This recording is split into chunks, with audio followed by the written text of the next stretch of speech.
Hello and welcome to another video in the eSPED training series.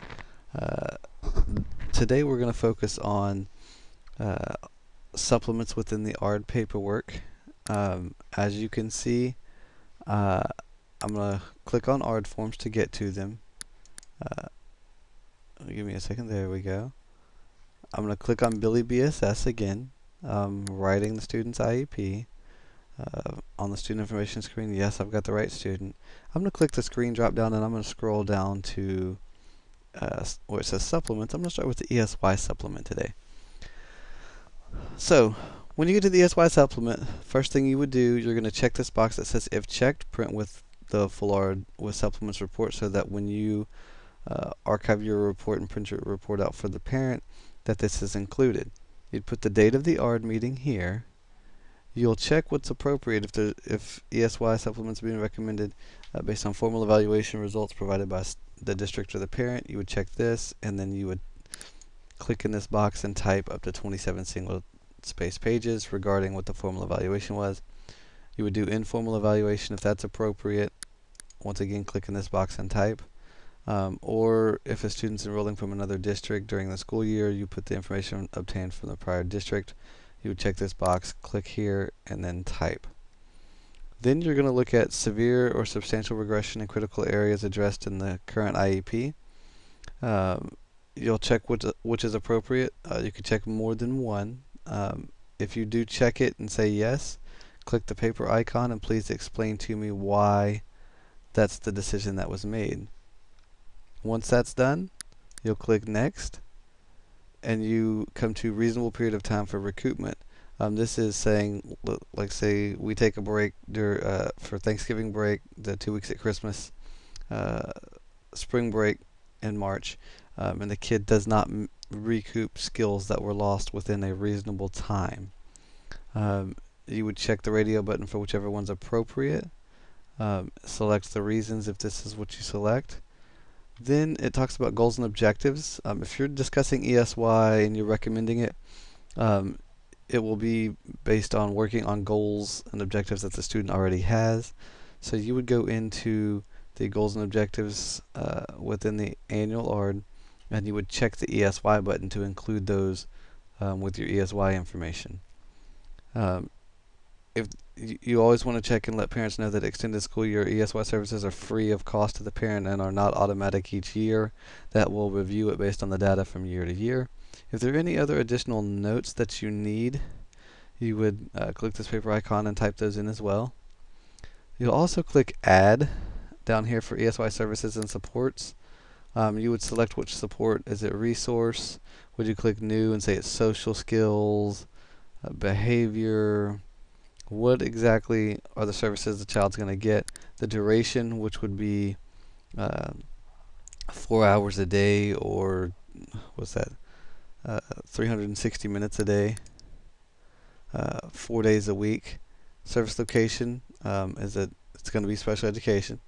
Is it ABLE class? Is it Success? Is it Omega? Is it BSS? What is it? The start date would be your first start date of ESY. Your end date would be the last date that the child's going to attend ESY. You would click Save, and then it would add it here. You would do that as many times as you need to add the services that the child will be getting during ESY. That is the ESY supplement. To continue with supplements, we're going to look at transportation supplement now. Once again, it's got the if checked, print with full ARD with supplements report. You want to check that.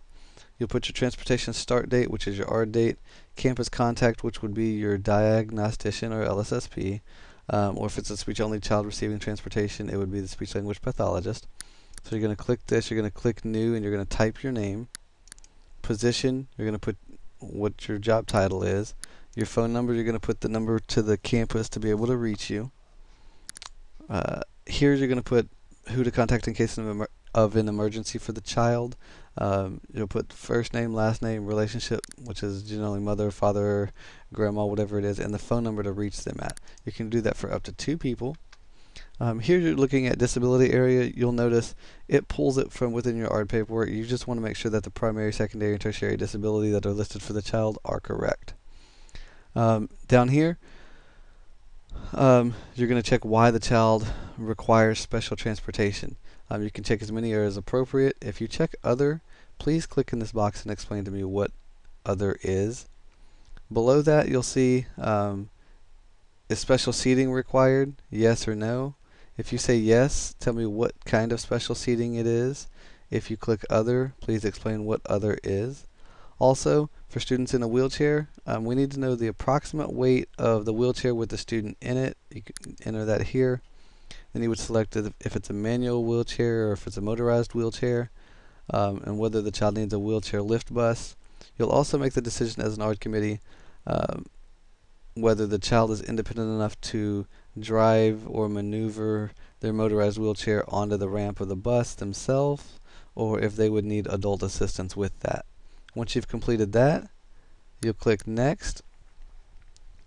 You come over here and you tell me on eStar Transportation Supplement 2, special transportation must be provided anytime the student is transported, just to and from school, or the student can access regular transportation for other school activities. If you feel the need to explain, there's a paper icon.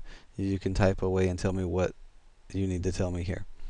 Also, we need to know any health and or behavioral concerns that may affect the safe transportation of the student. So is the kid verbal, nonverbal, communication disorder, ambulatory, non-ambulatory? Do they have autism, intellectual disability, hearing impairment, visual impairment?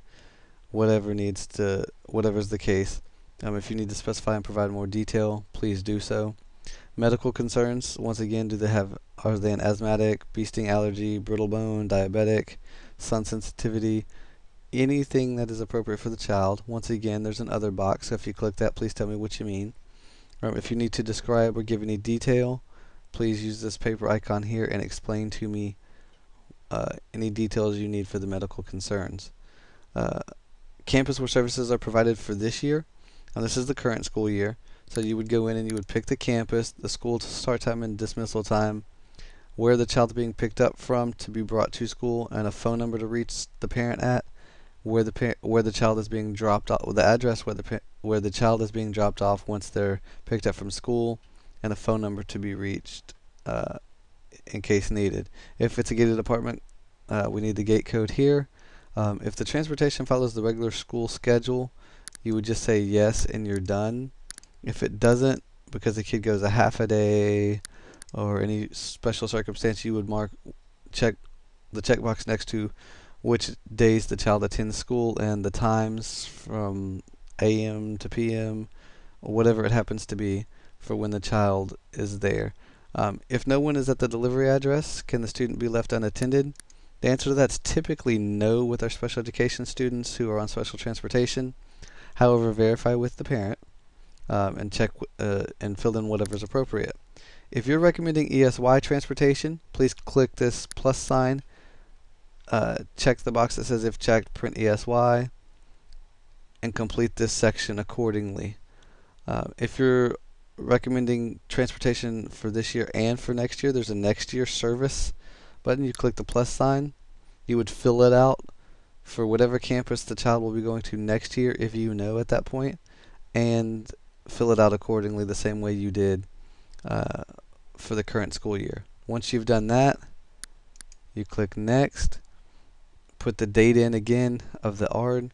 Tell me if it's new service. Is it a change to service, change of address, or is the kid being dismissed from services as of a certain date? Any special instructions or considerations? If student can be left with grandma, grandpa, stepdad, whatever it is, please put that information in there so that our bus drivers and our transportation department are aware of that. You mark pending here, you're done. With the transportation supplement, our transportation department has access to eSPED as well. They go in and see anybody who's got pending transportation. They'll route the child on a special ed transportation route, contact the parents, let them know when it's going to start, and they'll mark it as completed. Then after the transportation supplement, I'm going to click the screen drop down. We're going to go down to the visual impairment supplement, which again, it's got, like I said, on every supplement, it's got if checked, print with full ARD with supplements. So it prints with your full ARD, the ARD date. And this is typically going to be filled out by your VI teacher. as needed for any of your visually impaired students. So check with them as the needs to being able to fill this out. Once you fill out page 1, we've got page 2. I'm no expert by any stretch. If you have any concerns about who your VI specialist is, please get with Calandra Salter, who is our coordinator of related services. She can get you in contact with the VI specialist to help you complete this. Auditory impairment supplement.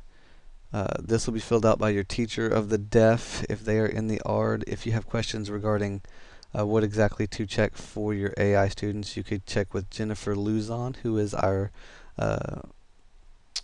district-wide RDSPD specialist at this time. There's a page 1, page 2. There's an RDSPD supplement as well. Out-of-district placement supplement, you'll fill this out if the child is going to an out-of-district placement, a Shiloh, Avondale, ABS East placement. You put the date of the ARD, reason for the meeting. You would fill this out, and our current out-of-district specialist and district-wide BCBA, John Salinas, will be at that meeting and will help you fill this out. So please contact him if you have any questions regarding content of that. Looking down here, we've got our functional behavior plan. So if you've done a functional behavior assessment outside of an evaluation, which is very rare, you're still going to check this to make sure that your functional behavior plan is included. Fill this out if you've done it, or you could say pull the information from the FIE if a psychological or emotional behavioral evaluation was done.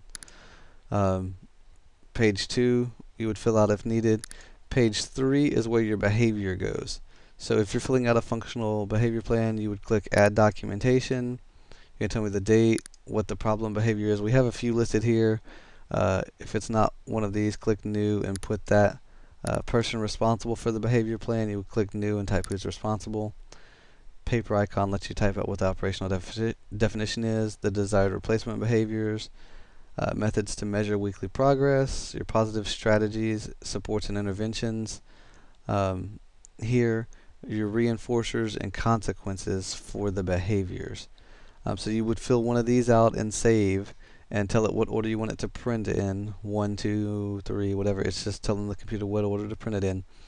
But you would put one in for each behavior that you want included within the child's behavior intervention plan. I'll close that.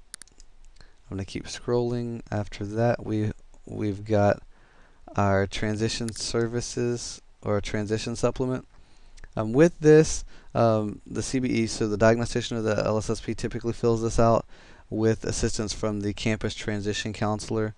You go through and you check yes or no. If the kid's not in attendance, you explain why. Anywhere where there's a paper icon, you give further information. If you need specific training on this, you would get with our high school specialist, who at the time is Hillary West, or our district-wide transition teacher, who is Mr. Don Zelinka. He can provide you with great training and resources if you need it for your transition supplement. It's Transition Services 1 and 2, as well as graduation. Typically your transition counselors or counselors on your high school campuses complete your graduation supplement. However, Dawn and Hillary could help you with content-wise what goes in here for your graduation supplement. Another supplement, and the final supplement that we'll cover in this video, is your autism supplement. Once again, if checked, print with the full ARD with supplements. You're going to put the date of the ARD. You'll address extended educational programming. If you recommend it, you're going to click this Add Selections, and it's got options here. These are just starters. You could click Add. It's going to add it here, and then you could go in and type what you need to and expand for this specific student with autism. You're going to address the daily schedule. It's got a paper icon here. You could actually put the kid's schedule in a table. In-home and community-based training or viable alternatives, you're going to fill that in as well. Positive behavior support strategies would go in. Futures planning. They all have rich text fields where you can type away explaining what exactly this child needs. Suitable staff to student ratio. You would put this in as well. Once you're done with this screen, you click next. You've got your autism spectrum disorder 3, so your autism supplement, third page, where you're going to talk about communication interventions, social skills supports and strategies, professional educator and staff supports, and teaching strategies. If you need assistance with your autism supplement, I would get with your, if you're not the LSSP, get with your LSSP. If you need further guidance on this as well, check with our specialists who are currently over ABLE. That would be Miss Latanya, but she goes by Nikki Fontenot, or Sarah Williams, depending on your grade level. That is our very quick training on ARD supplements within eSPED. If you have any questions regarding how to fill out a box that doesn't require content, but it's more of a technical how to do it in eSPED or where it is, please feel free to give me a call, 713-740-0953, or shoot me an email at jfrost, that's F-R-O-S-T, at pasadenaisd.org. Have a great day.